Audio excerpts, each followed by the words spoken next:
ഹാജിമാരെ, അള്ളാഹുവിൻ്റെ നിയമങ്ങളും നിർദ്ദേശങ്ങളും കൃത്യതയോടുകൂടി സൂക്ഷ്മതയോടുകൂടി ജീവിതത്തിൽ കാത്തു സൂക്ഷിക്കണം എന്ന് ഓർമ്മപ്പെടുത്തുകയാണ്. അള്ളാഹു സുബ്ഹാനഹു വ തആല നമ്മുടെ ഈ ഒത്തുകൂടൽ പരലോകത്ത് ഉപകരിക്കുന്ന ഒരു സൽക്കർമ്മമായി സ്വീകരിക്കുമാറാവട്ടെ. അള്ളാഹുവിൻ്റെ മലക്കുകളുടെ പ്രാർത്ഥനയുള്ള ബർക്കത്തുള്ള ഒരു മജ്ലിസായി ഈ സദസ്സിനെ റബ്ബ് സ്വീകരിക്കുമാറാവട്ടെ. ഹൻളല റളിയല്ലാഹു അൻഹു പ്രവാചകൻ സ്വല്ലല്ലാഹു അലൈഹി വസല്ലമയുടെ സ്വഹാബിമാരിൽ ഏറെ അറിയപ്പെടുന്ന ഒരു സ്വഹാബിയാണ്. ഒരിക്കൽ അദ്ദേഹം അബൂബക്കർ സിദ്ദീഖ് റളിയല്ലാഹു അൻഹുവിൻ്റെ വീട്ടുമുറ്റത്തെത്തി. വളരെ പരിഭ്രാന്തനായ പോലെയാണ് ഹൻളല റളിയല്ലാഹു അൻഹു അബൂബക്കർ സിദ്ദീഖിൻ്റെ വീട്ടുമുറ്റത്തെത്തിയത്. അബൂബക്കർ റളിയല്ലാഹു അൻഹു അദ്ദേഹത്തോട് ചോദിച്ചു, ഹൻളല എന്തു പറ്റി? താങ്കളുടെ മുഖമൊക്കെ വല്ലാതെ വിവരണമായിട്ടുണ്ടല്ലോ, എന്തു പറ്റി? ഹൻളല പറഞ്ഞത്, അബൂബക്കറെ, എന്നെ വല്ലാത്ത ഒരു പേടി ബാധിച്ചിട്ടുണ്ട്. നബി സല്ലല്ലാഹു അലൈഹി വസല്ലമ മുനാഫിക്കുകളെ കുറിച്ച് സംസാരിച്ചല്ലോ, കപടവിശ്വാസികളെ കുറിച്ച്, നിഫാഖ് അഥവാ കാപ്പട്യത്തെക്കുറിച്ച് പ്രവാചകൻ പഠിപ്പിച്ചല്ലോ. എന്ന് പറഞ്ഞാൽ മനസ്സിൻ്റെ ഉള്ളിൽ വിശ്വാസമൊന്നുമില്ല, പക്ഷെ വിശ്വാസം ഉള്ളതുപോലെ നമ്മളങ്ങനെ പെരുമാറുക, ഇതാണല്ലോ നിഫാഖ്. അപ്പോൾ എൻ്റെ പ്രശ്നം, നബി സല്ലല്ലാഹു അലൈഹി വസല്ലമയുടെ സദസ്സിലിരിക്കുമ്പോൾ പ്രവാചകൻ പറയുന്നത് അങ്ങനെ കേട്ടുകൊണ്ടിരിക്കുമ്പോൾ മനസ്സിൽ ഭയങ്കരമായ ഈമാൻ തോന്നും. അവിടുന്ന് ഇറങ്ങിയാൽ എന്തൊക്കെ ചെയ്യണം, എന്തൊക്കെയാവണം എന്നൊക്കെ ഭയങ്കരമായ തോന്നലുണ്ടാവും. പക്ഷെ അത് കഴിഞ്ഞ് നമ്മുടെ ജോലിയിലേക്ക്, നമ്മുടെ ഏർപ്പാടിലേക്ക്, നമ്മുടെ വീട്ടിലേക്ക്, നമ്മുടെ ബന്ധങ്ങളിലേക്കൊക്കെ ചെല്ലുമ്പോൾ ആ പ്രവാചകന്റെ സദസ്സിൽ നിന്നുണ്ടാവുന്ന ഈമാൻ ചെയ്യണമെന്ന് കരുതിയ പല കാര്യങ്ങളും മാറ്റിവെക്കും, പലതും ചെയ്യൂല. ആ ഈമാൻ അങ്ങനെ ദുർബലമായി പോകുന്നുണ്ട്. അതിൻ്റെ അർത്ഥം നമ്മുടെ മനസ്സിലുള്ള ഈമാൻ ശരിക്കുള്ള ഈമാൻ അല്ല, അത് മുനാഫിക്കിൻ്റെ നിഫാഖാണ് എന്നല്ലേ അതിൻ്റെ അർത്ഥം. എനിക്കത് ആലോചിക്കുമ്പോൾ വല്ലാതെ പേടിയാകുന്നുണ്ട്. ഈ അദ്ദേഹം പറഞ്ഞത് സത്യമാണ് എന്ന് അബൂബക്കർ സിദ്ദീഖിനും തോന്നി. അദ്ദേഹത്തിനും ഇങ്ങനെയൊക്കെ ഉണ്ടാവാറുണ്ട് ഇടക്കിടക്ക്, നമുക്കൊക്കെ ഉണ്ടാവാറുണ്ടാവും, ഇടക്കിടക്കല്ല എപ്പോഴും. അപ്പോൾ ഇവർ രണ്ടുപേരും തീരുമാനിച്ച് പ്രവാചകന്റെ അടുത്ത് പോയിട്ട് ഈ പ്രയാസം പ്രവാചകനുമായിട്ട് പങ്കുവെക്കണം. അവർ നേരെ പ്രവാചകന്റെ വീട്ടിലേക്ക് പോവാണ്. ആ പോകുന്ന പോക്കിന് രൂപമുണ്ട്. അബൂബക്കർ സിദ്ദീഖിനെ ഉറക്കെ പറയുന്നുണ്ട്, യാ റസൂലല്ലാഹ് നാഫഖ അബൂബക്കർ. അപ്പൊ ഹൻളല ബേക്കുന്ന്, യാ റസൂലല്ലാഹ് നാഫഖ ഹൻളല. നാഫഖ എന്ന് പറഞ്ഞാൽ മുനാഫിക്കായിന. റസൂലെ, അബൂബക്കർ മുനാഫിക്കായിട്ടോ ഹൻളല മുനാഫിക്കായിട്ടോ എന്ന് പറഞ്ഞ് രണ്ടാളും പേടിയോടുകൂടി പോകുക. അങ്ങനെ പറയാൻ ഒരു കാരണമുണ്ട്. റസൂലുള്ളാഹി സ്വല്ലല്ലാഹു അലൈഹി വസല്ലം പറഞ്ഞത്, നാളെ ഏറ്റവും കഠിനമായ ശിക്ഷ കിട്ടുക മുനാഫിക്കുകൾക്കാണെന്ന. ഖുർആനിൽ ഒരു ആയത്തുണ്ട്, ഇന്നൽ മുനാഫിഖീന ഫി ദർക്കിൽ അസ്ഫലി മിനന്നാർ. നരകത്തിന്റെ ഏറ്റവും അടി, അതായത് നരകത്തിന്റെ ശിക്ഷ തുടങ്ങുന്നത് അടിന്നാണ്, കത്തി തുടങ്ങുക. അതിങ്ങനെ ഓരോ സ്ഥലത്തും അതിന് ഓരോരോ ശിക്ഷയാണ്. അതിൻ്റെ കാറ്റഗറിയിലൊക്കെ മാറ്റമുണ്ട്, അതിൻ്റെ കാഠിന്യത്തിലൊക്കെ മാറ്റമുണ്ട്. എല്ലാവർക്കും ഒരേപോലെയല്ല. ആന കട്ടോനും അടക്ക കട്ടോനും കള്ളനല്ല ഇസ്ലാമിൽ. ഓൻ്റെ കളവനുസരിച്ച് ഓൻ്റെ ശിക്ഷക്കും മാറ്റമുണ്ട്. അപ്പം നരകത്തിൽ ഏറ്റവും കഠിനമായ ശിക്ഷ കിട്ടുക മുനാഫിക്കിനാണെന്ന. നരകത്തിൻ്റെ മേലഭാഗത്തുള്ള ആൾക്കാർ കത്തി എരിഞ്ഞ് ഉരുകി ഒലിക്കുന്ന ചോരയും ചെലവും ഒക്കെ താഴേക്ക് വന്ന് അതിലിങ്ങനെ തിളച്ചു മറിഞ്ഞുകൊണ്ടിരിക്കുന്ന നരകത്തിൻ്റെ അടിയിലെ ആൾക്കാർ. അപ്പൊ അത് മുനാഫിക്കാണെന്ന് പറഞ്ഞപ്പോൾ കേട്ടപ്പോഴേ സഹാബത്തിന്റെ മനസ്സിൽ വലിയ പേടിണ്ട് നിഫാഖിനെ കുറിച്ച്. അപ്പോ രണ്ടാളും പ്രവാചകന്റെ അടുത്തെത്തി സങ്കടം പറയാം, റസൂലെ, അബൂബക്കർ മുനാഫിക്കായിട്ടോ ഹൻളല മുനാഫിക്കായിട്ടോ? പ്രവാചകൻ സ്വല്ലല്ലാഹു അലൈഹി വസല്ലമ അവരോട് ചോദിച്ചു, അതെന്താ നിങ്ങൾ അങ്ങനെ തോന്നാൻ കാരണം? അപ്പൊ അവര് പറഞ്ഞ മറുപടി എന്താ വെച്ചാല്, ഈ കാരണം പറഞ്ഞു, റസൂൽ എങ്ങനെയൊക്കെയാണ്, അങ്ങയുടെ സദസ്സിലിരിക്കുമ്പോൾ ഭയങ്കര ഈമാനാണ്, പക്ഷെ വിട്ടുപോകുമ്പോൾ അത് കുറഞ്ഞു പോവാണ്. അപ്പോൾ റസൂലുള്ളാഹി സ്വല്ലല്ലാഹു അലൈഹി വസല്ലമ അബൂബക്കറിനോടും ഹൻളലയോടും പറഞ്ഞു, അബൂബക്കറെ, ഹൻളല, ഇത് നിങ്ങളുടെ മാത്രം പ്രശ്നമല്ല, മുഴുവൻ മനുഷ്യരുടെയും പ്രശ്നമാണ്. എല്ലാവരും ഇങ്ങനെ മനുഷ്യന്റെ കൽബ് എന്ന് പറഞ്ഞ, ഈ കൽബ് എന്നുള്ള ഹൃദയത്തിന് പറയാം. കൽബ് എന്ന വാക്കിന് അർത്ഥം നിങ്ങൾ നമ്മുടെ സാധാരണ നാട്ടിലൊക്കെ ഈ വിപ്ലവ പ്രസ്ഥാനങ്ങളുടെ മുദ്രാവാക്യമാണല്ലോ ഇൻഖിലാബ് സിന്ദാബാദ്. ഇൻഖിലാബ് എന്ന പദം അറബിയാണ്. എന്ന് പറഞ്ഞാൽ ഒരു വ്യവസ്ഥിതിയിൽ നിന്ന് മറ്റൊരു വ്യവസ്ഥിതിയിലേക്കുള്ള മാറ്റമാണ് ഇൻഖിലാബ്. കൽബ് എന്ന് പറഞ്ഞാൽ ഇങ്ങനെ മാറി മറിഞ്ഞുകൊണ്ടിരിക്കുന്നതെന്ന്. അതിന് പണ്ഡിതന്മാർ പറഞ്ഞ ഉദാഹരണം എന്താ അറിയോ?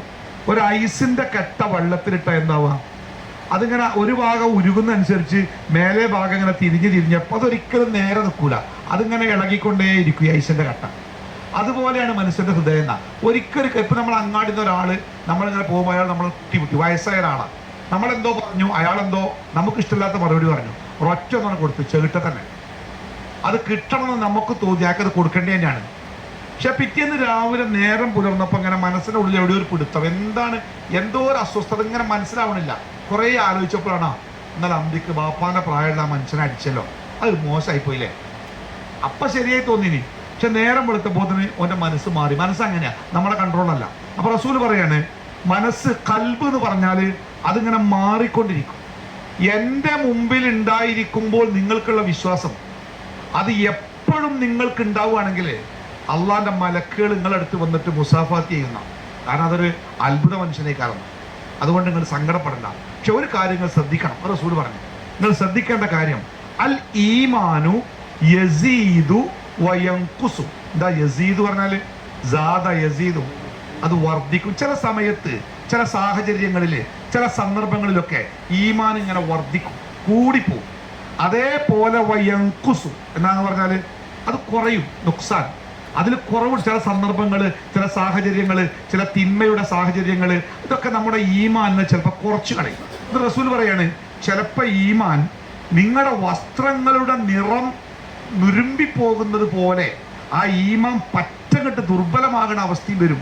ചില കൂട്ടുകെട്ട്, ചില സൗഹൃദങ്ങൾ, ചില സാഹചര്യങ്ങളൊക്കെ നമ്മുടെ ഈമാനെ പറ്റങ്ങട്ട് ദുർബലമാക്കി കളയും. അതുകൊണ്ട് റസൂൽ പറഞ്ഞു, ജദ്ദിദു ഈമാനക്കും. ജദ്ദിദു, ജദീദ് എന്നർത്ഥം എന്താ? പുതിയതെന്നാ. എന്താ ജദ്ദിദു എന്ന് പറഞ്ഞാല് റിന്യൂ ചെയ്തുകൊണ്ടിരിക്കണം എന്നാ, പുതുക്കിക്കൊണ്ടിരിക്കണം എന്നാ. ജദ്ദിദു ഈമാനക്കും, നിങ്ങളുടെ ഈമാനിനെ നിങ്ങൾ പുതുക്കിക്കൊണ്ടിരിക്കണം, ഇടക്കിടക്ക് റീചാർജ് ചെയ്യണം. മൊബൈൽ വരുമ്പല്ലേ ഒരു വഴിക്ക് പോകാൻ, ഇപ്പം നമുക്ക് ഇന്ന് രാവിലെ നമ്മൾ പോയിട്ട് ഞങ്ങൾ വൈകുന്നേരം റൂമിൽ എത്തുള്ളൂ പറഞ്ഞാൽ ഏറ്റവും ആദ്യം നമ്മൾ എന്താ മൊബൈൽ തപ്പിയിട്ട് അതൊന്ന് കുത്തിയ തീരാനയക്കണേ. കാരണം മൊബൈൽ തീർന്നാൽ മരിച്ചു പോകുന്നില്ല, പക്ഷെ നമ്മുടെ ഏർപ്പാടുകൾക്ക് തടസ്സമാവും. അതുകൊണ്ട് നമ്മൾ റീചാർജ് ചെയ്യണ പോലെ ജദ്ദിദു ഈമാനക്കും, നിങ്ങളെ ഈമാനെ ഇടക്കിടക്ക് റീചാർജ് ചെയ്യണം. എങ്ങനെയാണ്? ഒന്ന് റസൂൽ പറഞ്ഞത് ബിഖൗലി ലാ ഇലാഹ ഇല്ലല്ലാഹ്. ലാ ഇലാഹ ഇല്ലല്ലാഹ് എന്ന വാക്ക് മനസ്സറിഞ്ഞ് അതിൻ്റെ അർത്ഥവും ആശയവും മനസ്സിലാക്കി ഇടക്കിടക്ക് നമ്മൾ ലാ ഇലാഹ ഇല്ലല്ലാഹ് അങ്ങനെ ഇടക്കിടക്ക് ചൊല്ലിക്കൊണ്ട്, വെറുതെ അങ്ങനെ ഒരു അന്തം വിട്ടൊരു അബോധാവസ്ഥയിൽ ലാ ഇലാഹ ഇല്ലല്ലാഹ്, ആ ലാ ഇലാഹ ഇല്ലല്ലാഹ് അല്ല. ലാ ഇലാഹ ഇല്ലല്ലാഹ് എന്ന് പറഞ്ഞാൽ എന്നെ അള്ളാഹു സൃഷ്ടിച്ചിരിക്കുന്നത് അള്ളാഹ്ക്ക് ഇബാദത്ത് ചെയ്യാൻ വേണ്ടി മാത്രമാണ്. അതിൻ്റെ ഇടയ്ക്ക് ഇങ്ങനെ ചില പണിയായിട്ടാണ് എൻ്റെ ജീവിതം, കുട്ടികളും മക്കളൊക്കെ. എൻ്റെ പ്രധാനമായ ദൗത്യം ഇബാദത്താണ്, അതൊന്ന് തിരിച്ചറിയാം. രണ്ട്, ആ ഇബാദത്ത് അള്ളാഹ്ക്ക് മാത്രമേ ചെയ്യാൻ പറ്റുള്ളൂ, അത് തിരിച്ചറിയാം. മൂന്ന്, ആ ഇബാദത്ത് ചെയ്തിട്ടില്ലെങ്കിൽ പടച്ചോനെ വെറുതെ വിടൂല. ഈ മൂന്ന് ബോധത്തോടും കൂടി ലാ ഇലാഹ ഇല്ലല്ലാഹ് അങ്ങനെ ധാരാളം ചൊല്ലിക്കൊണ്ടിരിക്കുക. ആ ലാ ഇലാഹ ഇല്ലല്ലാഹയെ കുറിച്ച് സംസാരിക്കുക, ആ ലാ ഇലാഹ ഇല്ലല്ലാഹയുമായി ബന്ധപ്പെട്ട കാര്യങ്ങൾ ചർച്ച ചെയ്യുക. അതാണ് ഈമാൻ പുതുക്കാനുള്ള മാർഗം. അതുകൊണ്ട് തന്നെ റസൂലുള്ളാഹിയുടെ സഹാബത്ത്, റസൂലുള്ളാഹിയുടെ കാലശേഷം അവരിങ്ങനെ പ്രത്യേകിച്ച് പണിയൊന്നുമില്ലാതെ ആൾക്കാരിങ്ങനെ ഒഴിഞ്ഞിക്കുകയാണെങ്കിൽ ഒരു വിളിക്കും, വരി വരി, എന്താണ് നമുക്ക് നമ്മുടെ ഈമാൻ ഒന്ന് പുതുക്കുക. നമ്മുടെ തബ്ലീഗ് ജമാഅത്തിന്റെ ആൾക്കാർ ഇടയ്ക്ക് പറയും, നിങ്ങൾ വരി നമുക്ക് ഈമാൻ ഒന്ന് പുതുക്കുക.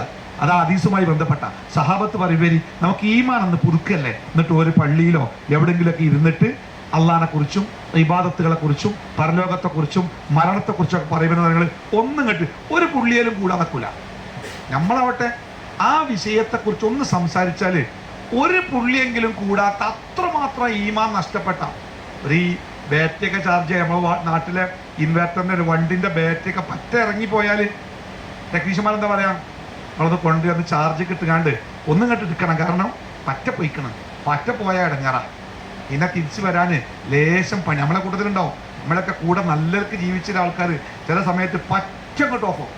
എന്ത് പറഞ്ഞാൽ അതൊക്കെ വെറുതെ പറയായിരുന്നു, ഒന്നുമില്ല, ഇജ്ജ് വേണമെങ്കിൽ നിസ്കരിച്ചു വന്നാൽ ഞാൻ അല്ലാതെ അല്ലേ. ഒരു കാലത്ത് നമ്മളെ കൂടെ നിസ്കരിച്ചാൽ പോലും പറഞ്ഞ് നമ്മുടെ തോളിൽ കൈയിട്ട് വിളിച്ച ആൾക്കാരെ കാരണം ഈമ പറ്റങ്ങോട്ട് പോയ അപകടം, അത് അള്ളാഹിന്റെ ശിക്ഷയും കൂടിയാണ്. നമ്മൾ പേടിക്കണം, അത് നമ്മളെ കാത്തു രക്ഷിക്കട്ടെ. പക്ഷെ പറ്റ പോകാതിരിക്കാൻ ഒരൊറ്റ പുള്ളിയിൽ എത്തുമ്പോഴെങ്കിലും ഇടക്കിടക്ക് നമ്മുടെ എല്ലാ തിരക്കിൻ്റെ ഇടക്കും ഇടക്കിടക്ക് നമ്മളൊന്ന് ഈമാനികമായ ചർച്ചകൾ, നമ്മൾ ഒറ്റക്ക് പോരട്ടോ, കുട്ടികളും കുടുംബവും കുട്ടികളൊക്കെ വേണം. ഞാൻ എനിക്ക് പറഞ്ഞല്ലോ, അമേരിക്കയിൽ ഒരു ഇമാമിനെ വേണമെന്നൊരു പരസ്യം വന്നപ്പോൾ ഞാൻ അവിടുത്തെ ഒരു ഇമാമിന് സൗദിയിൽ വെച്ച് കണ്ടുമുട്ടാൻ കഴിഞ്ഞു. അപ്പോൾ അദ്ദേഹം പറഞ്ഞ നല്ലൊരു കാര്യം അദ്ദേഹം പറയാം, അദ്ദേഹത്തിൻ്റെ കമ്മ്യൂണിറ്റിയിൽ എല്ലാ വെള്ളിയാഴ്ച വ്യാഴാഴ്ചയൊക്കെ രാത്രി ആ പള്ളിയുമായി ബന്ധപ്പെട്ട് ആ പള്ളിയുടെ കീഴിൽ ആൾക്കാരൊക്കെ ഒരു പ്രദേശത്ത് രാത്രി ബാർബക്യൂ ഒക്കെ ഉണ്ടാക്കി അവർ കൂടി, കുട്ടികളൊക്കെ ഫാമിലിയൊക്കെ കൂടി അവർ ഇസ്ലാമിക് മതപരമായ കാര്യങ്ങളെക്കുറിച്ച് അവർ ചർച്ച ചെയ്യും, സംസാരിക്കും. നമ്മുടെ കൂട്ടത്തിലുണ്ടാവും, ചിലപ്പോൾ പരിചയമുള്ള ആൾക്കാരുണ്ടാവും. അത് ജീവിതത്തിൽ ഒരു നല്ല കാര്യം, പറ്റ വിട്ടുപോകാതിരിക്കാൻ. കാരണം നമ്മൾ ജീവിക്കുന്ന കാലഘട്ടം ഉണ്ടല്ലോ, തിന്മയുടെ കൊടുങ്കാറ്റടിക്കുന്ന കാലം. നമ്മുടെ കേരളത്തിൽ ഒരു സിനിമ ഇറങ്ങി, ആ സിനിമ കോടികൾ കൊയ്ത സിനിമ, ഒരു സൂപ്പർ സ്റ്റാറാണ് ആ സിനിമയിൽ അഭിനയിച്ച് അതിനെ വിജയത്തിലെത്തിച്ച്. അപ്പോൾ ആ സിനിമയുടെ സംവിധായകനുമായി ഒരു ചർച്ച ഉണ്ടായിരുന്നു മാധ്യമങ്ങളിൽ. അപ്പോൾ അതിൽ അദ്ദേഹത്തോട് ഇവർ ചോദിക്കുന്നത്, അതൊരു ഈ കുടുംബത്തിനെ നിരുത്സാഹപ്പെടുത്തുന്ന, സ്വതന്ത്ര ലൈംഗികതയെ പ്രോത്സാഹിപ്പിക്കുന്ന ഒരു സിനിമയാണ്. അപ്പോൾ അദ്ദേഹത്തോട് പത്രക്കാർ ചോദിക്കുന്നുണ്ട്, ഈ സിനിമ ഇറക്കുന്നതിലൂടെ നിങ്ങൾ എന്താ ഉദ്ദേശിച്ചത്? വല്ലാത്തൊരു പൈസ. അപ്പോ അദ്ദേഹത്തോട് ചോദിക്കുന്നുണ്ട്, എന്താണ് നിങ്ങൾ ഈ സിനിമ കൊണ്ട് ഉദ്ദേശിക്കുന്നത്? അദ്ദേഹം പറഞ്ഞ മറുപടി എന്താ നിങ്ങള്, എൻ്റെ ഈ സിനിമ കണ്ടിട്ട് കുടുംബമായിട്ട് ജീവിക്കുന്ന 10 ആൾക്കാരെങ്കിലും ഭാര്യ ഭർത്താക്കന്മാര് ആ കുടുംബ ബന്ധം ഏർപ്പെടുത്തി അവർ സ്വതന്ത്ര ലൈംഗികതയിലേക്ക് പോയാൽ എൻ്റെ ശ്രമം സാർത്ഥമായി. 10 കുടുംബെങ്കിലും നല്ല സന്തോഷത്തോടെ ജീവിക്കുന്ന ഭാര്യ ഭർത്താവ്, നമുക്ക് പിരിയല്ലേ, നിങ്ങളെ വഴി ഞാൻ എൻ്റെ വഴിട്ടോ എന്ന് പറഞ്ഞ് പിരിഞ്ഞു പോയാൽ എൻ്റെ ശ്രമം വിജയിച്ചു എന്നാണ്. ആ സിനിമയുടെ പ്രചരണത്തിന് വേണ്ടി മാത്രം 25,000 കോടിയോ 25 കോടിയോ എന്തോ സംഖ്യ അദ്ദേഹം, അത്ര വലിയ ഒരു സംഖ്യ 25 കോടിയൊക്കെ അതിൻ്റെ പ്രചരണത്തിന് വേണ്ടി മാത്രം ഇറക്കിയിരുന്നതാണ്. നമ്മളെ ചില നാട്ടിൽ ഒരു പ്രസംഗത്തിനോ ചെല്ലുമ്പോൾ ഒരു ചെറിയ നോട്ടീസ് പോലും കാണൂല ചില മഹലിലൊക്കെ. അപ്പോൾ നമ്മൾ ചോദിക്കും, ഒരു നോട്ടീസ് അടിച്ചൂടെ? അതെന്താ കമ്മിറ്റിക്കാർ പറയാലോ, അതെ ഇതെന്നെ പണ്ട് ഒപ്പിച്ചില്ല, മൈക്കക്കാരന് കൊടുക്കാൻ പൈസ അല്ല, എന്താ ചെയ്യാൻ അറിയില്ല, അപ്പം നിങ്ങളാവുമ്പോൾ അടുത്തുനിന്ന് വരികയാണല്ലോ, വല്ല ചിലവില്ലല്ലോ, അതുകൊണ്ട് ഇങ്ങനെ നടത്തിയുടെ കഴിയൂല. പൈസയൊക്കെ നമുക്ക് ഇഷ്ടം പോലെ ഉണ്ട്, പക്ഷെ ആരും കൊടുക്കൂല. അതുകൊണ്ട് തന്നെ ഒരു മതപ്രഭാഷണത്തിന് ഒരു നോട്ടീസ് അടിക്കാൻ ഒരു 500 റുപ്യ പോലും കൊടുക്കാൻ ആവതില്ലാത്ത കാലത്താണ് ഒരു വേണ്ടാത്ത തിന്മ പ്രചരിപ്പിക്കാൻ വേണ്ടി 25 കോടി മുടക്കാൻ നമ്മുടെ നാട്ടിൽ സംവിധാനമുണ്ട്. നമ്മുടെ കുട്ടികളെ ക്രിക്കറ്റല്ല കാണുന്നത്, ഫുട്ബോളല്ല കാണുന്നത്, എന്താ കുഴപ്പം നിങ്ങൾക്കറിയോ? ഈ ക്രിക്കറ്റും ഫുട്ബോളൊക്കെ സ്പോൺസർ ചെയ്യുന്ന കമ്പനികളാണ്, സംഘവെള്ളം കൊടുക്കുന്ന കമ്പനി അല്ലല്ലോ. അതിൻ്റെയൊക്കെ പിന്നിൽ ഹിഡൻ അജണ്ടകളുണ്ട്. അപ്പോൾ ഞാൻ സൂചിപ്പിക്കുന്നത് എന്താ വെച്ചാൽ, ഈ തിന്മയുടെ കൊടുങ്കാറ്റ് ആഞ്ഞടിക്കുമ്പോൾ നമ്മുടെയും നമ്മുടെ തലമുറയുടെയും കാലിടറാതിരിക്കാനുള്ള ഒരു മാർഗം എന്താ നിങ്ങൾ? ജദ്ദിദു ഈമാനക്കും ബി ഖൗലി ലാ ഇലാഹ ഇല്ലല്ലാഹ്. ഇടയ്ക്കിടയ്ക്ക് നമ്മൾ അള്ളാഹനെ പറ്റി പറയുന്ന ചെറുതും വലുതുമായ സദസ്സുകളും ചർച്ചകളും വീട്ടിലും നാട്ടിലും പരിസരത്തൊക്കെ അതങ്ങനെ സംഘടിപ്പിച്ചുകൊണ്ടേയിരിക്കുക. അതിൽ അള്ളാഹനെ കുറിച്ച് പറഞ്ഞുകൊണ്ടിരിക്കുക, അള്ളാഹനെ കുറിച്ച് ചർച്ച ചെയ്തുകൊണ്ടിരിക്കുക, അള്ളാഹനെ കുറിച്ച് കേട്ടുകൊണ്ടിരിക്കുക. അപ്പം അതങ്ങനെ അള്ളാഹനെ കുറിച്ച് ചർച്ച ചെയ്താൽ മാത്രം റസൂലുള്ളാഹി പറയണേ, ആ ചർച്ച നടന്നുകൊണ്ടിരിക്കുകയാണെങ്കിൽ അള്ളാഹിൻ്റെ മലക്കുകൾ ആ സദസ്സിനെ വലയും ചെയ്യുന്ന, എന്നിട്ട് ആ മലക്കുകൾ അവർ പിരിഞ്ഞു പോണവരെ അള്ളാഹിനോട് പ്രാർത്ഥിച്ചു കൊണ്ടിരിക്കുന്ന ഈ ഇരിക്കുന്ന ആൾക്കാർക്ക് വേണ്ടി. ഇതൊരു തമാശയെ കാണരുത്, ഒരു സാധാരണ ചെറിയ കാര്യമല്ല. അള്ളാഹിൻ്റെ മലക്കുകളുടെ പ്രത്യേകത എന്താ വെച്ചാൽ അവർ പ്രാർത്ഥിച്ചാൽ അള്ളാഹ് സ്വീകരിക്കുക. കാരണം അള്ളാഹിൻ്റെ ഒരു കൽപ്പനയും ലംഘിക്കാത്ത ആൾക്കാരെ മലക്കുകൾ. അപ്പോൾ ആ മലക്കുകളുടെ പ്രാർത്ഥന കിട്ടുന്ന ഒരു വലിയ ഒരു അവസ്ഥയാണ് ഇത്തരം ഇൽമിൻ്റെ സദസ്സുകൾ എന്ന് നമ്മൾ എപ്പോഴും മനസ്സിലാക്കണം. പഠിക്കാൻ വേണ്ടി മാത്രം. അപ്പം നമുക്ക് നിസ്കാരത്തെ പറ്റിയാ പറയുന്നത്, അത് നമ്മൾ എത്ര കേട്ടതാ? പഠിക്കാൻ വേണ്ടി മാത്രമല്ല, ആ സദസ്സിന് തന്നെ ഒരു പ്രത്യേകത ഉണ്ട്. അപ്പം നമ്മൾ തന്നെ ചില കാര്യങ്ങൾ ചില ആൾക്കാർ പറയുമ്പോൾ നമുക്ക് അറിയണ കാര്യക്കാരം, എന്നാലും അത് കേൾക്കുമ്പോൾ അത് നമ്മുടെ മനസ്സിലുണ്ടാക്കുന്ന ഒരു വല്ലാത്ത മാറ്റം ഉണ്ടല്ലോ. അപ്പൊ ഇൽമിന്റെ സദസ്സുകളോട് ഒരിക്കലും ഒരു വെറുപ്പോ മടുപ്പോ തോന്നാതെ സാധിക്കുന്ന അത്ര അതിന്റെ പങ്കാളിയാവുക, അതിന്റെ സംഘാടകർ കൂടിയാവണം. അത് നിലനിൽക്കണമെങ്കിലേ അത് സംഘാടകർ കൂടിയാവണം. ഞാൻ ഒരു ചെറിയ സൂറത്ത് നിങ്ങളുടെ ശ്രദ്ധയിൽപ്പെടുത്തിയിട്ട് ഞാൻ അവസാനിപ്പിക്കാം. അതായത് നമുക്ക് എല്ലാവർക്കും പരിചയമുള്ള ഒരു ചെറിയ സൂറത്താണ് സൂറത്തുൽ അസ്ർ. എല്ലാവർക്കും പരിചയമല്ലേ? ബിസ്മില്ലാഹിർ റഹ്മാനിർ റഹീം. വൽ അസ്ർ ഇന്നൽ ഇൻസാന ലഫീ ഖുസ്ർ ഇല്ലല്ലദീന ആമനു വഅമിലു സ്വാലിഹാത്തി വതവാസൗ ബിൽ ഹഖ് നിങ്ങളൊക്കെ ഈ മീന വിട്ടു പോകുമ്പോഴേക്ക് ആ സൂറത്ത് കാണാതെ എല്ലാവരും പഠിച്ചേക്കും. അതിൻ്റെ അർത്ഥം, അതിൻ്റെ ആശയം ഒന്ന് പഠിക്കണം കേട്ടോ. ആ സൂറത്ത് ഓതുമ്പോൾ നിങ്ങൾക്ക് മീനായിലെ ടെൻറ്റും ഈ ആടുന്ന സ്റ്റൂളും വരുന്നത് ഞാൻ അതിങ്ങനെ പറഞ്ഞതും നിങ്ങളെ ഓർമ്മയിൽ ഇങ്ങനെ ഉണ്ടാവണേ. എന്താ അതിൻ്റെ അർത്ഥം നിങ്ങൾ പോലെ അസർ, കാലം തന്നെ സത്യം. എന്താ അങ്ങനെ കാലത്തിൻ്റെ പ്രത്യേകത? കാലത്തിൻ്റെ പ്രത്യേകത എന്താ? ചരിത്രത്തിൻ്റെ കൂടെ സഞ്ചരിച്ച സംഗതിയാണ് കാലം. അപ്പൊ അക്ബർ ചക്രവർത്തി ഭരിച്ചു എന്ന് പറയുമ്പോൾ നമ്മൾ ചോദിക്കുന്ന ചോദ്യം എന്താ അറിയോ? ഏത് കാലത്താണ് എന്നാണ്. വലിയ വെള്ളപ്പൊക്കം ഉണ്ടായിരുന്നു നാട്ടിൽ പറഞ്ഞാല് നമ്മളപ്പം എന്താ ചോദിക്കാറിയോ? അത് ഏത് കാലത്തായിരുന്ന? സുനാമി ഉണ്ടായി അല്ലെങ്കിൽ കോവിഡ് ഉണ്ടായി എന്നൊക്കെ വരും തലമുറയോട് നമ്മൾ പറയുമ്പോൾ തലമുറ ചോദിക്കും അത് ഏത് കാലത്ത്. അതിന്റെ അർത്ഥം എന്താ അറിയോ? മനുഷ്യന്റെ എല്ലാ ജയപരാജയങ്ങൾക്കും ആര് സാക്ഷിയാണ്? കാലം സാക്ഷിയാണ്.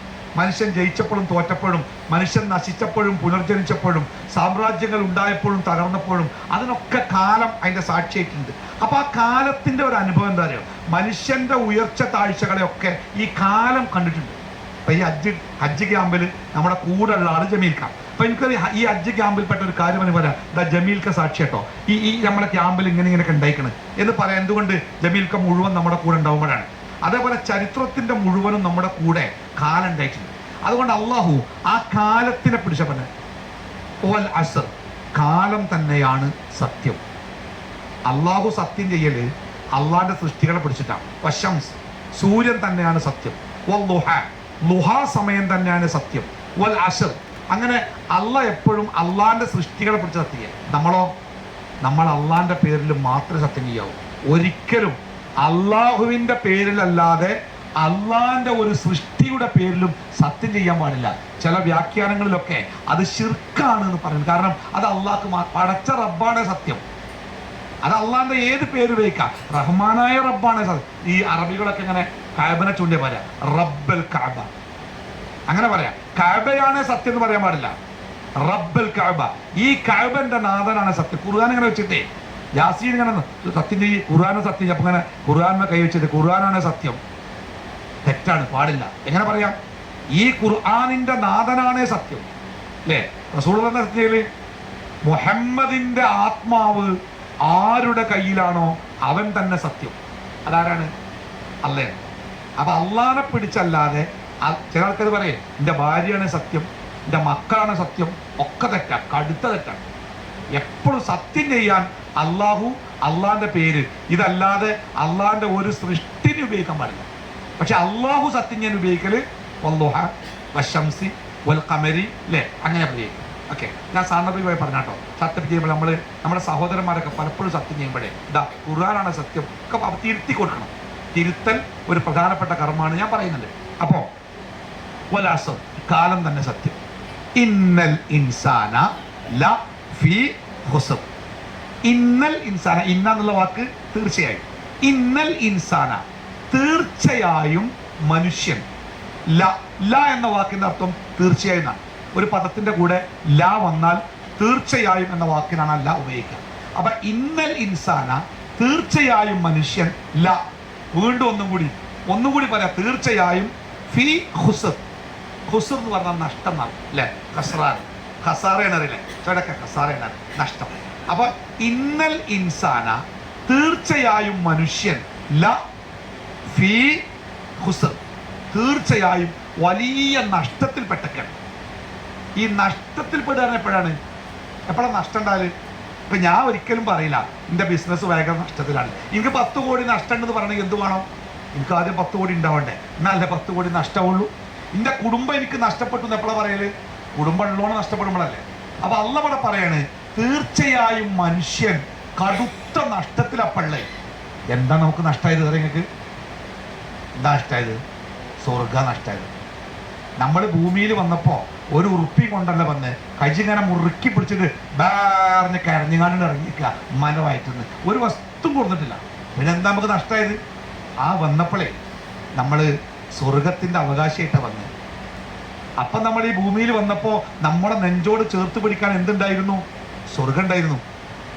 പിന്നെ അത് കളഞ്ഞ നമ്മൾ 10 സെന്റ് ഭൂമിക്ക് ഉറുപ്പുണ്ടാക്കാൻ, ഒരു സുഖത്തിന്, ഒരു ആസ്വാദനത്തിന്, ഒരു ആനന്ദത്തിന്, ഒരു രസത്തിന്, കുട്ടികൾക്ക് മക്കൾക്ക് വേണ്ടിയുള്ള നെട്ടോത്തത്തിൽ സ്വർഗത്തിന്റെ വഴി വിട്ട് നമ്മൾ മറ്റേ വഴിക്കട ഓടി.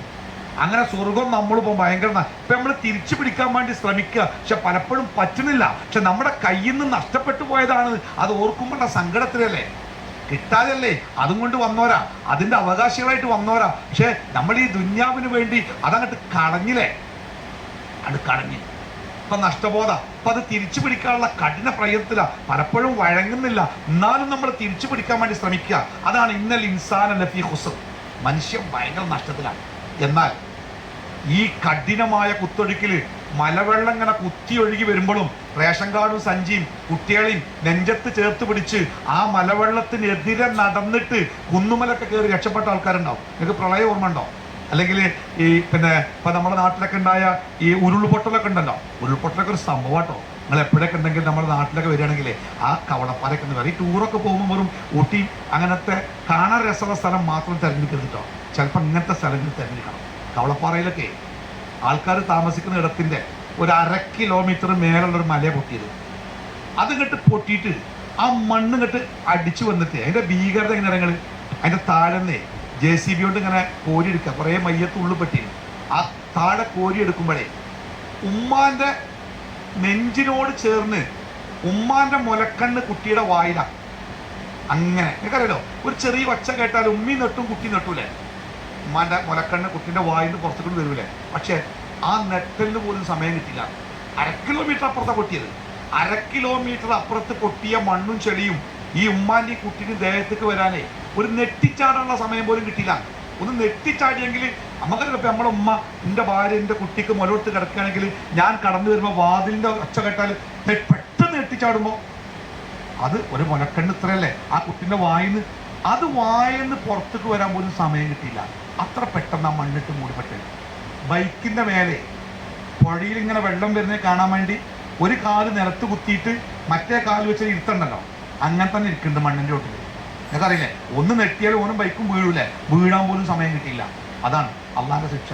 അത് ശിക്ഷ എന്ന് പറയാൻ പറ്റില്ല കേട്ടോ, അതൊക്കെ ദുന്യാവിലെ സംഭവങ്ങളാണ്. നമുക്ക് ചില പാഠങ്ങൾ അതിലൊക്കെ ഉണ്ട്. അപ്പോൾ ശിക്ഷയായിട്ട് കാണേണ്ട അള്ളാന്റെ പാഠങ്ങളാണ്. അപ്പോൾ ആ പാഠങ്ങൾ ഞാൻ പറഞ്ഞെന്താ വെച്ചാൽ, ഈ ഇത്ര വലിയ ഈ മലവെള്ളത്തിലും ചില ആൾക്കാർ രക്ഷപ്പെട്ടു. മക്കളെയൊക്കെ ചേർത്ത് പിടിച്ച് അവരെന്ത് ചെയ്തു, ഒഴുക്കിനെതിരെ നടന്ന് അവർ കുന്നിൻ്റെ മേലെ കയറി രക്ഷപ്പെട്ടു അല്ലേ. അള്ള പറയണേ, ഈ തിന്മയുടെ ഒഴുക്കില് ഭൂരിപക്ഷം മനുഷ്യർക്കും നഷ്ടം സംഭവിച്ചപ്പോഴും നഷ്ടം സംഭവിക്കാത്ത ചില മനുഷ്യന്മാർ ഈ ലോകത്തുണ്ടെന്നാണ്. ഓര് നഷ്ടപ്പെട്ടില്ല. ഓല ആ സ്വർഗത്തിനെ വിടാതെ ചേർത്ത് പിടിച്ച് ജീവിതത്തിന്റെ അവസാനം വരെ നടന്നു. എന്താ ഒരു അടയാളം നിറങ്ങൾ? 4 അടയാളം. അപ്പൊ നമുക്ക് എളുപ്പ, നമ്മൾ ഈ നഷ്ടപ്പെട്ടവരുടെ കൂട്ടത്തിലാണോ അതല്ല നഷ്ടപ്പെടാത്തവരുടെ കൂട്ടത്തിലാണോ? നമുക്ക്, എനിക്കൊരാളെ പറ്റി നിങ്ങൾ നഷ്ടക്കാരനെ പറയാൻ പറ്റില്ല, പക്ഷെ എനിക്ക് ഇന്നെ പറ്റി പറയാം. ഈ 4 കാര്യം. ഒന്ന്, ഇല്ലല്ലദീന ആമനു, ശരിയായ ഈമാൻ, തെറ്റുപറ്റാത്ത റസൂലുള്ള പഠിപ്പിച്ച ശരിയായ ഈമാൻ മനസ്സിൽ കാത്തു സൂക്ഷിച്ച് ഒരബദ്ധവും ഒരപകടവും ശിർക്കിലേക്ക് കൊണ്ടുപോയില്ല. ആ ഈമാനെ മുറുകെ പിടിച്ച്. ഒന്നതാ. 2, വഅമിലു സ്വാലിഹാത്തി, അല്ലാഹു തആല കൽപ്പിച്ച സ്വാലിഹായ അമലുകൾ കൃത്യമായിട്ട് ജീവിതത്തിൽ പുലർത്തി. 2, 3, വതവാസൗ ബിൽ ഹഖ്. അവിടെയാണ് നമ്മളൊക്കെ തോറ്റു പോണേ. വതവാസൗ, തവാസൗ, പരസ്പരം ഉപദേശിക്കുക. ബിൽ ഹഖ്, സത്യം. ഏതാ സത്യം? പ്രപഞ്ചത്തിലെ ഏറ്റവും വലിയ സത്യം അള്ളാന്റെ ദീന. ആ ദീന് പരസ്പരം, എന്നോട് നിങ്ങൾ പറയാ, നിന്റെ തെറ്റ് നിങ്ങൾ ചൂണ്ടിക്കാണിക്കുക, ഞാൻ നിങ്ങളോട് പറയാം, നിങ്ങളെ തെറ്റ് നമ്മൾ തിരുത്തുക. അങ്ങനെ പരസ്പരം അള്ളാഹുവിന്റെ ദീന് പരസ്പരം, അതിനെ പരസ്പരം ഉപദേശിച്ച് ആളുകൾ അഥവാ ദഅവത്ത് ചെയ്തവർ. വതവാസൗ ബിൽ ഹഖ്, സത്യം, അതിനെക്കുറിച്ച് പരസ്പരം ദഅവത്ത് നടത്തി. വതവാസൗ ബിസ്സബ്ർ. ഈ 3 കാര്യം ചെയ്യുമ്പോൾ, 1 ഈമാൻ, 2 അമലു സ്വാലിഹാത്ത്, 3 ദഅവത്ത്. ഇത് 3ഉം ചെയ്യുമ്പോൾ ഒരുപാട് പ്രയാസങ്ങളും ബുദ്ധിമുട്ടുകളും ഒറ്റപ്പെടലുകളും ഒക്കെ നമ്മുടെ ജീവിതത്തിൽ ഉണ്ടാവും. അപ്പോഴൊക്കെ എന്ത് വേണം? സ്വയം ക്ഷമിക്കുകയും അത് അനുഭവിക്കുന്നവരോട് നിങ്ങൾ ക്ഷമിക്കണം കേട്ടോ എന്ന് പറയുകയും വേണം.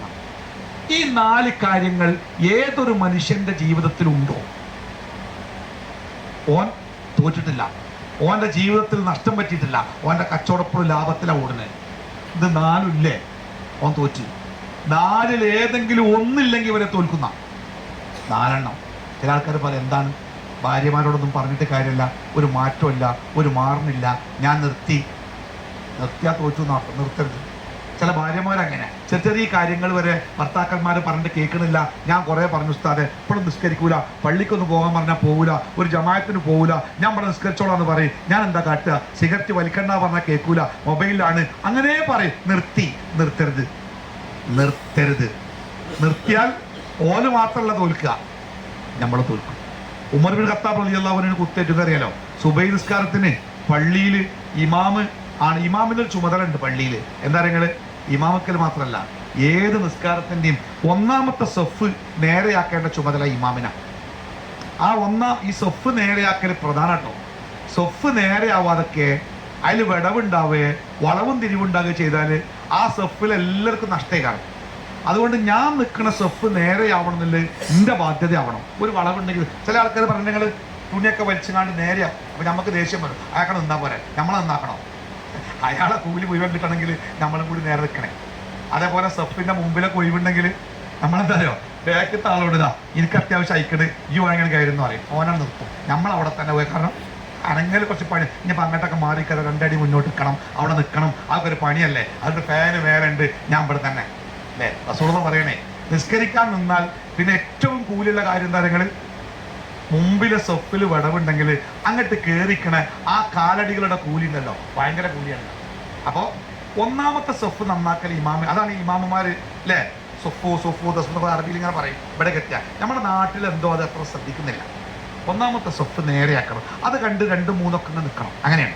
അപ്പോൾ ഉമർ ഖത്താബ് റളിയല്ലാഹു സൊഫ് വരിയാക്കുമ്പോഴാ ഒരു മജൂസി, ഒരു ദുഷ്ടൻ, ഓനിങ്ങനെ കത്തിയായിട്ട് ഇങ്ങനെ കാത്തി. അവിടെ പള്ളിയിൽ വെളിച്ചൊന്നുമില്ലേ, അതുപോലെ കറണ്ടൊന്നുമില്ലല്ലോ. ഓൻ എന്ത് ചെയ്തു? കുത്തി. 1, 2, 3 അല്ല, ഒരുപാട് കുത്തി. എന്നിട്ട് ഓൻ ഓടി.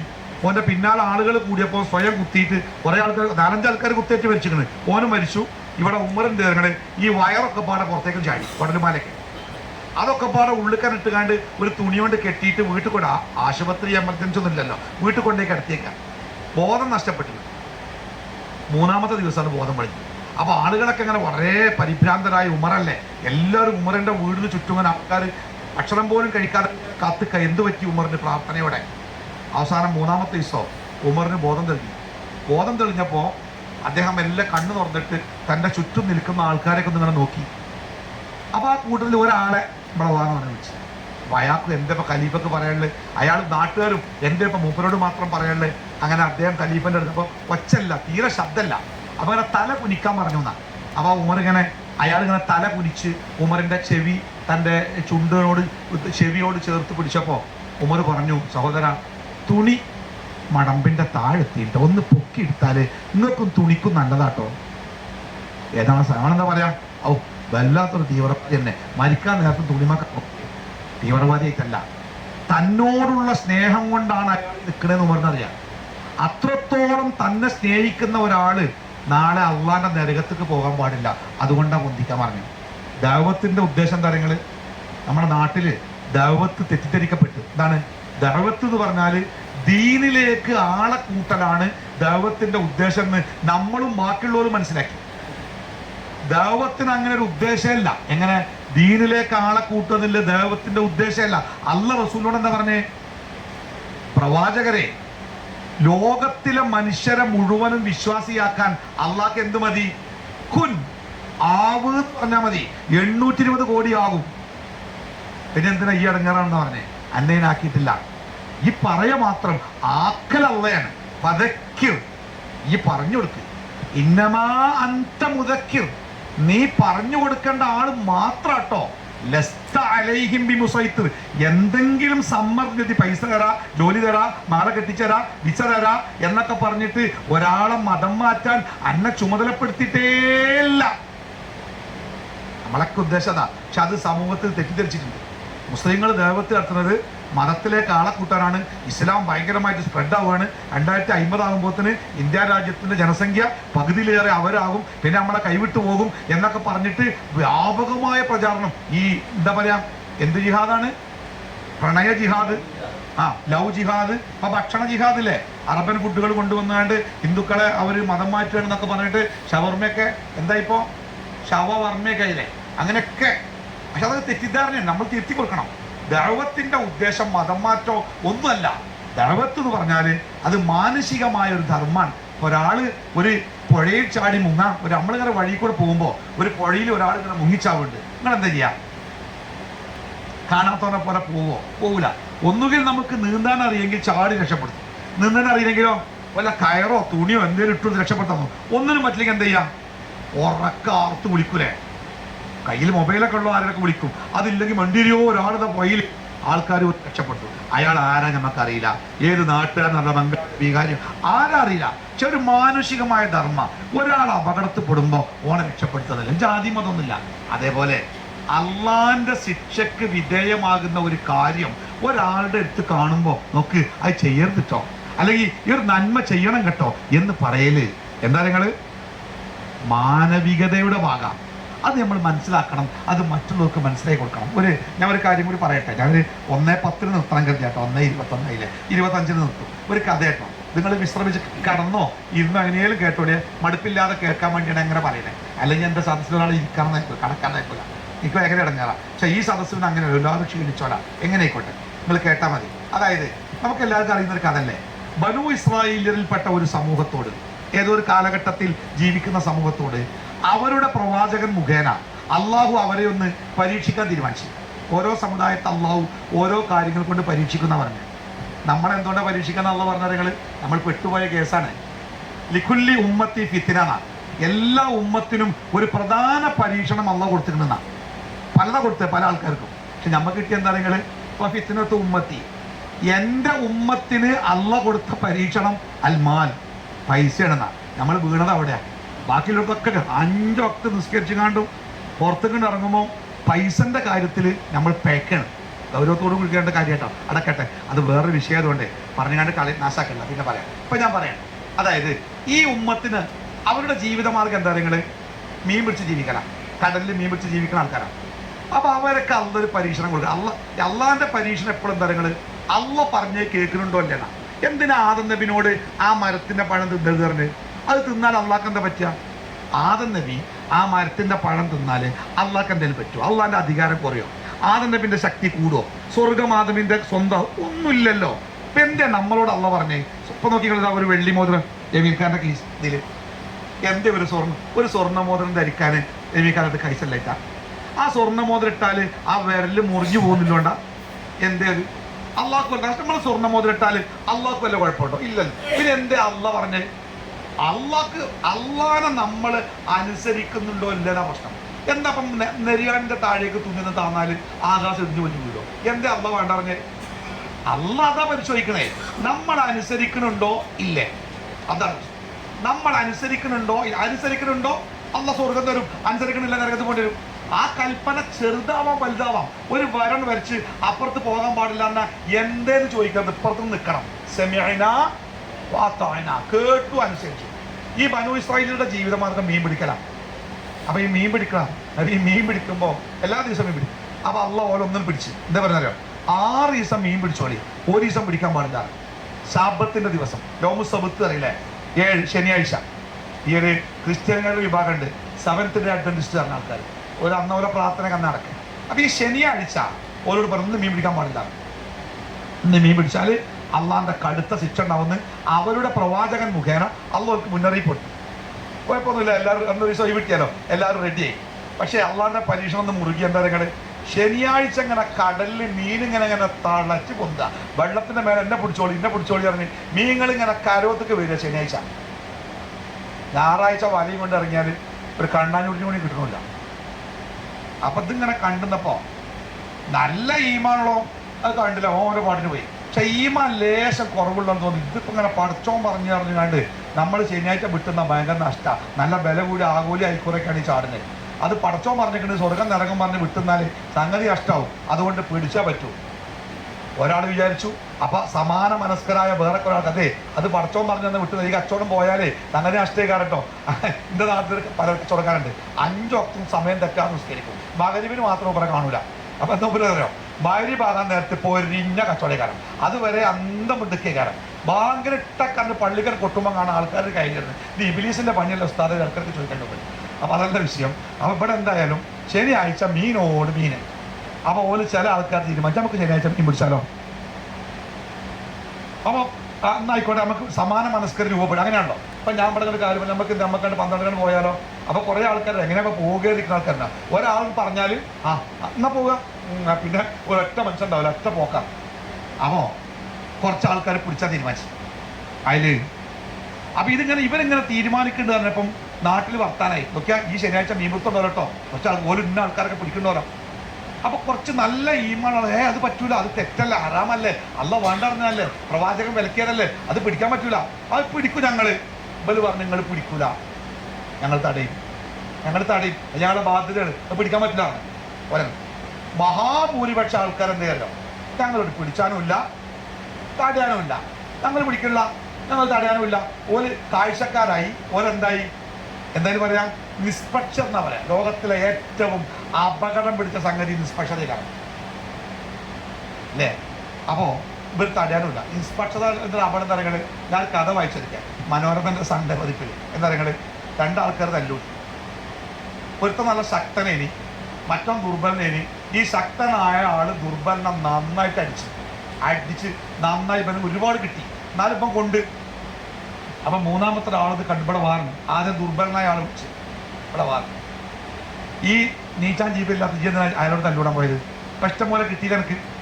അപ്പം പറഞ്ഞ അങ്ങനെയല്ല സാറേ, ഞാനിങ്ങനെ പോയപ്പോൾ അയാൾ ഇങ്ങനെ പറഞ്ഞ്, അപ്പം ഞാൻ ഇങ്ങനെ പറഞ്ഞപ്പോൾ അയാൾ ഇങ്ങനെ പറഞ്ഞ്, അപ്പം ഞാൻ ഇങ്ങനെ പറഞ്ഞ്, അപ്പം അയാൾ എന്നെ അടിച്ച്.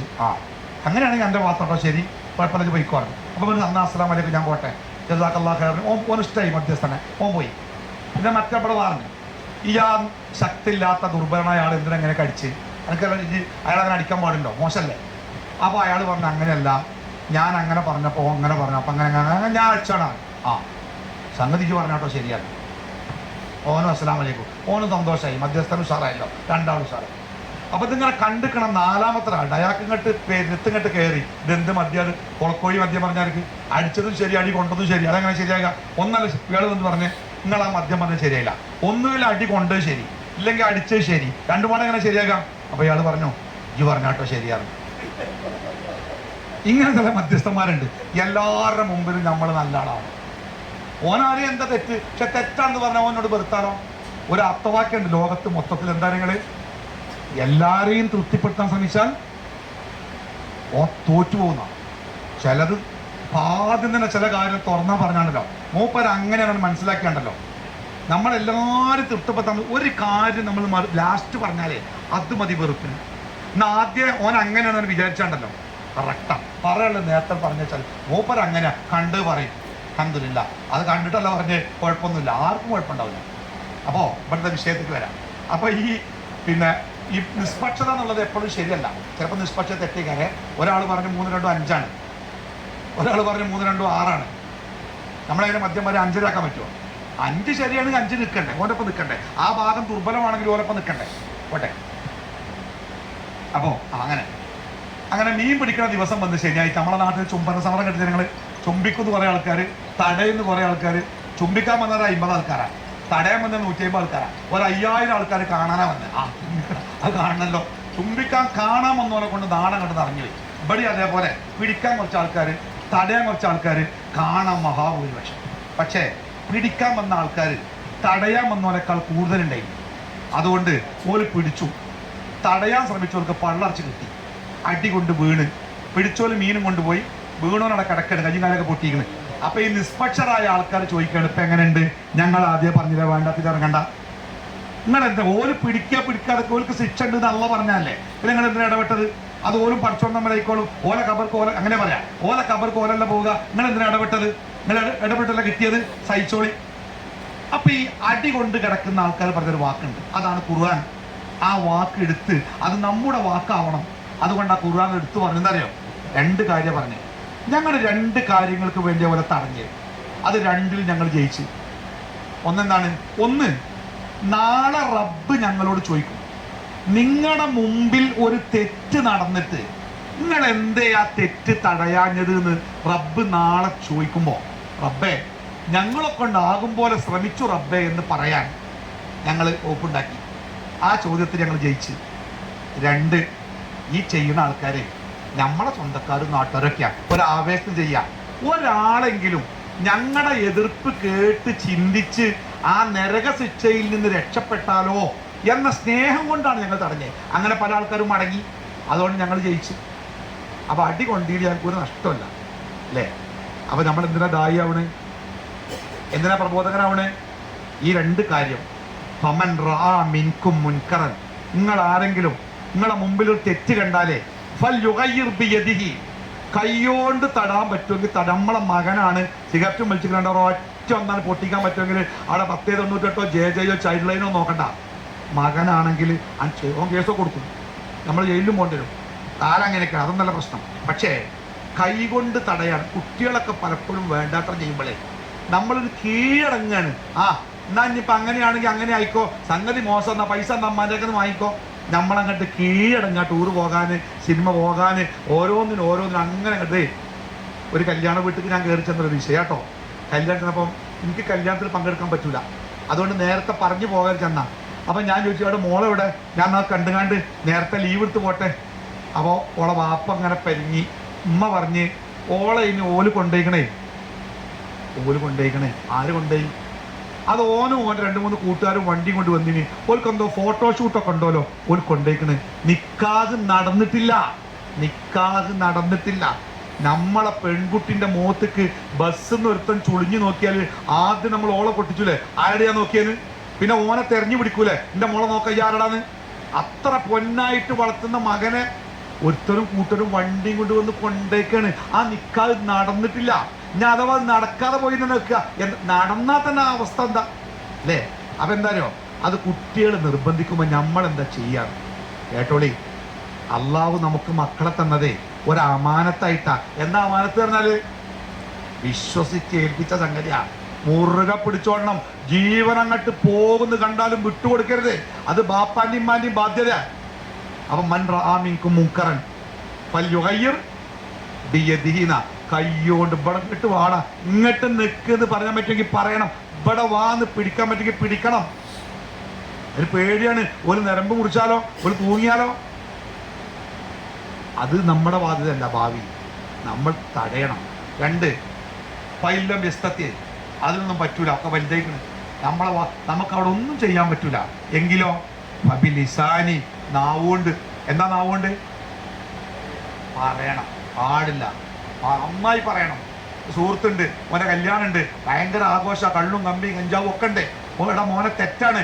അത് നമ്മളെ വാക്കിന് വിലല്ലെങ്കിൽ എന്ത് വേണം? പറയണം, തെറ്റ് പറയണം. ഇനി നമ്മളെ വാക്കിന് നമ്മളെ ശബ്ദം അവിടെ കേൾക്കൂല. കുടുംബത്തിലൊക്കെ ഉണ്ടാവുമ്പോഴേ, ഇത് കല്യാണം കേട്ടോ, ഏത് വിഷയമാവാ, നമ്മളെ വാക്കിന് അത്ര വിലല്ല. എങ്കിൽ എന്താ വേണ്ടി? എന്നാ പിന്നെ നമ്മൾ ഉണ്ടാക്കിയല്ല, ബി ഖൽബിഹി, മനസ്സുകൊണ്ടൊരു ജിഹാദ്. എന്തായാലും ആ തെറ്റിനെ, അതെ ആ കല്യാണത്തിന് ഞാൻ വരില്ലട്ടോ. എന്താ വരാത്ത? അന്ന് എനിക്ക് പനി കാരണം ഞാൻ മെഡിക്കൽ കോളേജിൽ കാരണമല്ല, ഞാൻ വരൂല. എന്താ വരാത്ത? അത് തെറ്റാ, അതിനോട് കൂടെ നിൽക്കാൻ എനിക്ക് പറ്റൂല, ഞാൻ ഉണ്ടാവില്ലട്ടോ. മക്കൾ വരെ ഒരു തെറ്റായ കാര്യം ചെയ്യുമ്പോൾ, മോനെ അത് ആ കേക്ക് മുറിച്ച് ആ ബർത്ത്ഡേ കത്തിച്ച ബർത്ത്ഡേ ആഘോഷം ഉണ്ടല്ലോ, അത് നമ്മളതല്ലോ, തെറ്റാട്ടോ. അത് വാപ്പ എല്ലാവരും നിങ്ങൾ വരേണ്ടി. അതെ ഞാൻ വരൂല, വാപ്പ വരൂല. എന്താ വാപ്പ വരാത്ത? ആൾക്കാരൊക്കെ ചോദിക്കും, വാപ്പയുടെ നിങ്ങൾ വന്നില്ലെങ്കിൽ മോശക്കാരം. ആയിക്കോട്ടെ, പറഞ്ഞേണ്ടി, ഈ പരിപാടി ഇഷ്ടമില്ലാത്തതുകൊണ്ട് വാപ്പ വരാത്തെന്ന് പറഞ്ഞേണ്ടി. ഇനി റസൂൽ പറഞ്ഞ 4ാമത്തെ കാര്യം ഉണ്ടല്ലോ, അത് ഗൗരവത്തിൽ കാണണം. അതിനും കൂടി നിങ്ങൾക്ക് പറ്റണില്ലെങ്കിൽ എങ്ങനെ? മനസ്സുകൊണ്ട് പോലും ഒരു തെറ്റിനോട് ഇടഞ്ഞു നിൽക്കാൻ നിങ്ങൾക്ക് പറ്റുന്നില്ലെങ്കിൽ അതിന്റെ അർത്ഥം എന്താ? നിങ്ങളെ മനസ്സിൽ ഈമാനില്ലാന്നാണ്. നരകം സ്വർഗമൊക്കെ നിങ്ങൾ വെറുതെ പറയാം.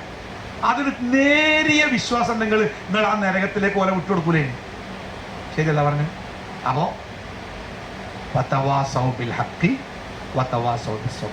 മനസ്സിലായല്ലോ? ഒരാൾക്ക് സ്വർഗം കിട്ടണോ, ഈ 4 കാര്യം ഉണ്ടാവണം.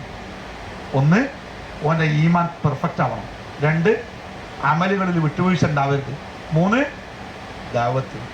അത് മൗലവിമാർക്ക് മാത്രം പറ്റിയ പണിയല്ല. ചിലപ്പോൾ മൗലവിമാരെക്കാളേറെ സാധാരണക്കാർ ചില കാര്യങ്ങളൊക്കെ പറഞ്ഞാലേ നമ്മളെ ആൾക്കാർ വരും. സൗദി അറേബ്യയിലെ ഇത് നേരത്തെ കണ്ടോ, ചോറിന് വിശക്കുന്നില്ല, 35-40 കേട്ടോ. ഒരു വലിയൊരു ഷെയ്ഖുണ്ട്, വലിയ പ്രഭാഷകനാണ്. അദ്ദേഹത്തിൻ്റെ പ്രസംഗത്തിൽ അദ്ദേഹം അനുഭവം പറയുന്നുണ്ട്. ഒരിക്കൽ രാത്രി അദ്ദേഹത്തിൻ്റെ വാതിലിങ്ങനെ കൊട്ടുന്ന ശബ്ദം കേട്ടിട്ടില്ല. അപ്പോൾ അദ്ദേഹം പെട്ടെന്ന് ഒരു തീവ്രവാദ ഇതൊക്കെ ഉള്ള സമയമാണ്, ഭയപ്പെട്ട് അദ്ദേഹം ഇങ്ങനെ ജനലിൻ്റെ പൊളികൾ തുറന്നിട്ട് ചോദിച്ചു, ആരാ ചോദിച്ചോലോ. അപ്പം അങ്ങനെ പേര് പറഞ്ഞു, ഇന്ന കുടുംബത്തിൽപ്പെട്ട ആൾ, സൗദിയിൽ അങ്ങനെയുള്ള പറയാം, ഒരു കുടുംബ പേര് ചേർത്താൽ പറയാം. അപ്പം ഇദ്ദേഹത്തിന് പരിചയമുള്ള കുടുംബം. ഇദ്ദേഹം വാതിൽ വന്നപ്പോഴല്ലോ മുഷിഞ്ഞ വസ്ത്രം ധരിച്ച്, തലയിൽ ശിമാവൊന്നുമില്ല, അതൊക്കെ ഒരു ആഢ്യത്തിൻ്റെ അതൊന്നും ഇല്ലാതെ ഒരു മുഷിഞ്ഞ വസ്ത്രം ചെറുപ്പക്കാരൻ വാതിലൊക്കെ ഉണ്ടായിരുന്നു.